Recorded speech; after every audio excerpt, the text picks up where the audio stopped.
ಈಗ ಮುಂದೆ ಹೋಗ್ಲಿ, ನೆಕ್ಸ್ಟ್ ಸಬ್ಜೆಕ್ಟ್ ಮೆಟ್ರೋದೆಲ್ಲ ನಾನು ಹಿಸ್ಟ್ರಿ ಇದೆ. ಪಾಪ ಅನಂತ್ ಕುಮಾರ್ನ I should thank him. Vajpayee ಅವ್ರನ್ನ ಥ್ಯಾಂಕ್ ಮಾಡಬೇಕು.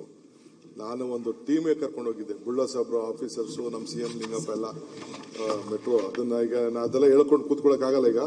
But I am on record, 67,000 ಕೋಟಿ ರೂಪಾಯಿ ಖರ್ಚಾಗಿದೆ.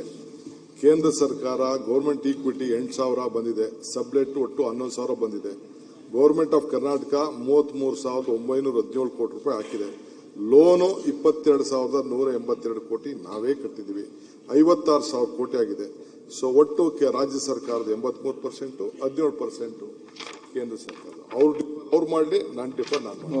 ಅಲ್ಲ ಸರ್,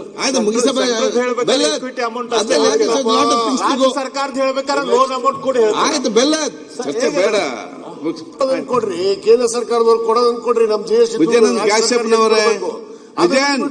ನಮ್ದು ಅಂತಿರ. ಏನ್ ಸರ್ಕಾರಗಳು ಏನ ಟ್ಯಾಕ್ಸ್ ಕಟ್ಟಿದ ಮೇಲೆ ತಾನೇ ಎಲ್ಲ ಸರ್ಕಾರಗಳು ನಡೆಯೋದು. ನೀವು ಕೊಡೋದು ಕೊಡ್ರಿ ರಾಜ್ಯ ಸರ್ಕಾರಕ್ಕೆ.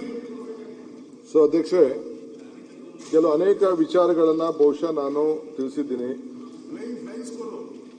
ಫ್ಲೈಯಿಂಗ್ ಸ್ಕೂಲು, ಜಕ್ಕೂರ್ ವಿಚಾರ, ಓಕೆ, ಅದನ್ನ ಇಡಪ್ಪ, ಅದ್ರ ಬಗ್ಗೆ ಮಾತು. ಈ ಜಕ್ಕೂರ್ ವಿಚಾರದಲ್ಲಿ ನಮ್ಮಲ್ಲಿ ಚರ್ಚೆ ಬಂದಿದ್ದು ನಿಜ, ನಾನೇನಿಲ್ಲ ಅಂತ ಹೇಳುದಿಲ್ಲ.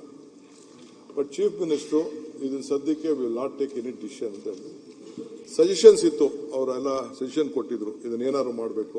ನನಗೆ ನಮ್ಮ ಇವರು ಕೂಡ, ಪೀಯೂಷ್ ಗೋಯಲ್ ಅವರು ಕೂಡ ಹೇಳಿದ್ರು, ಒಂದು ಇದ್ರ ಭೂಮಿ, ಯಶೋ ಭೂಮಿ ತರ ಮಾಡಿ, ಇನ್ನೊಂದು ತರ ಮಾಡಿ ಅಂತೆಲ್ಲ ಅವರು ಹೇಳಿದ್ರು.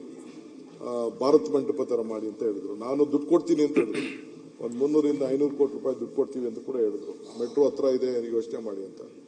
ಅದು ಮುಂದಕ್ಕೆ ಗೌರ್ಮೆಂಟ್ ಅವ್ರು ಏನ್ ಬೇಕೋ ಡಿಸಿಷನ್ ತಗೊಳ್ತಾರೆ. ಕೆಲವು ಕೋರ್ಟ್ಗೂ ಏನೋ ಹೋಗಿದ್ದಾರೆ ಅಂತ ನನಗೆ ಯಾರೋ ಹೇಳಿದ್ರು. But still I don't know that. ಅವ್ರಿಗೆ ಕೆಲವು ರೆಕಾರ್ಡ್ಸ್ ಎಲ್ಲ ಸಿಕ್ಕಿದೆ. Will take A decision. ಈಗ ನಾವು ಯಾವುದೋ ಶಿಫ್ಟಿಂಗ್ ಬಗ್ಗೆ ನಾವೇನು ಯೋಚನೆ ಮಾಡಿಲ್ಲ. ಕ್ಯಾಬಿನೆಟ್ ಅಲ್ಲಿ ಬಂದಿದ್ದ ವಿಚಾರ ಆಫೀಸರ್ ಚರ್ಚೆ ಮಾಡಿ ತಂದಿದ್ದು ನಿಜ. But government has deferred all the decisions. ಮುಂದಕ್ಕೆ ಯಾವ ಸಂದರ್ಭಕ್ಕೆ ಏನೇನು ಬರ್ತದೋ ಆಮೇಲೆ ನೋಡೋಣ. ಸದ್ಯಕ್ಕೆ ನಮ್ದು ಯಾವ್ದು ಶಿಫ್ಟ್ ಮಾಡೋಂಥ ಸಂದರ್ಭ ನಾವೇನು ಆಲೋಚನೆ ಮಾಡಿಲ್ಲ. ಸರ್ಕಾರ ಏನು ತೀರ್ಮಾನ ಮಾಡಿಲ್ಲ. ಅಲ್ಲ, ಈಗ ನೀವು ಅಡ್ಗೋಡೆ ಮೇಲೆ ದೀಪ ಇಟ್ಟಂಗೆ ಮಾತಾಡಬೇಡಿ, ಕ್ಲಾರಿಟಿ ಹೇಳಿ. ಅದನ್ನ ಫ್ಲೈಯಿಂಗ್ ಸ್ಕೂಲ್ ಆಗಿ ಉಳಿಸ್ತಿರೋ ಇಲ್ಲ. ಯಾಕಂದ್ರೆ ನಿಮ್ದ ನಡೆ ಇಡೀ ಕಾಂಗ್ರೆಸ್ಸಿನ ನಡೆ ಆ ಫ್ಲೈಯಿಂಗ್ ಸ್ಕೂಲ್ ನ ಕ್ಲಬ್ ಮಾಡಬೇಕು ಅಂತ ಹಿಂದೆ ನೀವು ಸರ್ಕಾರದಲ್ಲಿ ಕ್ಯಾಬಿನೆಟ್ ಮಾಡಿ ಕಾಪಿ ಇದೆ ನನ್ನ ಹತ್ರ. ಮಾಡಿದೀರಾ? ಆಮೇಲೆ ಮಾತಾಡಿ, ಹೇಳ್ಬಿಡ್ತೇನೆ. ಆಮೇಲೆ ಹೇಳಿ. ಗವರ್ಮೆಂಟ್ ಇಂದಲೇ ಲೈಸೆನ್ಸ್ ಕೊಡ್ಲಿಲ್ಲ. ಫ್ಲೈಯಿಂಗ್ ಕ್ಲಬ್ ಮಾಡ್ಬೇಕಾದ್ರೆ ಲೈಸೆನ್ಸ್ ಕೊಡ್ಬೇಕಲ್ಲ. ಆ ಲೈಸೆನ್ಸ್ ನಾನು ಮೊನ್ನೆ ಹೇಳಿದ್ದೀನಿ ನಿಮಗೆ. ನಾವು ಫ್ಲೈಓವರ್ ಬಂದಿದೆ, ಫ್ಲೈಓವರ್ ಬಂದಾಗ ಒಂದು ನಿಮಿಷ ಅಶೋಕ್ ಅವರು, ಒಂದು ನಿಮಿಷ ಮುಗಿಸ್ಬಿಡ್ಲಿ. ಇವಾಗ ಟೈಮ್ ಜಾಸ್ತಿ ಆಗಿದೆ. ಟೈಮ್ ಜಾಸ್ತಿ ಸಹಾಯ ಮಾಡ್ಲಿಕ್ಕೆ ಮಾತಾಡ್ತಾ ಇದ್ದೀನಿ. ಇಲ್ಲ, ಪ್ಲೀಸ್ ಹಿಂದೆ ನನ್ನ ಹತ್ರ ಕಾಪಿ ಇದೆ. ನಾನು ಡಾಕ್ಯುಮೆಂಟ್ ಇಲ್ದಿರ ಏನು ಮಾತಾಡಲ್ಲ, ನೋಡಿದ್ರೆ ನಿಮ್ಗೆ ಕೊಡ್ತೀನಿ. ಇದು ಪೂರ್ತಿ ತಗೊಳ್ಳಿ, ಶೆಟ್ ಬೇಕಾದ್ರೆ ಕೊಟ್ಬಿಡ್ತೀನಿ. ಸಾಕು ನನಗೆ. ಸರ್ಕಾರ ಮುಗಿಸ್ಬಿಡ್ತಾರೆ ಅಧ್ಯಕ್ಷರೇ. ಇಲ್ಲ ಅಂದ್ರೆ ಫ್ಲೈಯಿಂಗ್ ಸ್ಕೂಲ್ ನ ಮುಗಿಸೋಕೆ ಹೊರಟಿದ್ದಾರೆ. ಕ್ಲಬ್ ಮಾಡಕ್ಕೆ ಮಾಡಿದ್ರು. ನಮ್ಮ ಕ್ಯಾಬಿನೆಟ್ ಅಲ್ಲಿ ನಾವು ತೀರ್ಮಾನ ಮಾಡಿದ್ರೆ ಕ್ಲಬ್ ನ ಕ್ಯಾನ್ಸಲ್ ಮಾಡಿದಿರಿ ಅಂತ ಮಾಡಿದಿರಿ. ನಾವು ಆರ್ಡರ್ ಮಾಡಿದಿರಿ. ನಮ್ಮ ಸರ್ಕಾರ ಇದ್ದಾಗ, ಬೊಮ್ಮಾಯಿ ಸರ್ಕಾರ ಇದ್ದಾಗ ಮಾಡಿದಿರಿ. ಅದೇ ಕೃಷ್ಣ ಬೈರೇಗೌಡರು ಹೇಳಿದ್ದಾರೆ, ಧನ್ಯವಾದಗಳು, ನಿಮ್ಮ ಸರ್ಕಾರಕ್ಕೆ ನಮ್ಮ ಸರ್ಕಾರ ತಪ್ಪು ಮಾಡಿದೆ. ಓದಿದ್ದೀನಿ ನೆನ್ನೆ, ನೀವಿದ್ದಾಗೆ ಓದಿದ್ರಿ. ಕೃಷ್ಣ ಬೈರೇಗೌಡ ಏನ್ ಹೇಳಿದ್ದಾರೆ, ಇದೊಂದು ಬಿಗ್ ಸ್ಕ್ಯಾಂಡಲ್ ಅಂತ ಹೇಳಿದ್ದಾರೆ. It's a big scandal. ನನ್ನ ಕಾನ್ಸ್ಟಿಟ್ಯೂಷನ್ ಆಗ್ತಿದೆ, ನನ್ನ ಒಪ್ತಾ ಇಲ್ಲ ನಾನು ಇದನ್ನ. ಇದೇ ಸ್ಕ್ಯಾಂಡಲ್. ದಯವಿಟ್ಟು ನೀವು ಕ್ಯಾನ್ಸಲ್ ಮಾಡಿದ್ದೀರಾ. ನಮ್ಮ ಸರ್ಕಾರ ತಪ್ಪು ಮಾಡಿತ್ತು.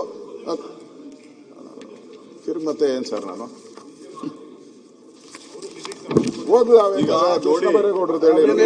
ನಿಮ್ಮ ಸಹಾಯಕ್ಕೆ ಬಂದಿದ್ದೀನಿ ನಾನು. ಯಾವತ್ತು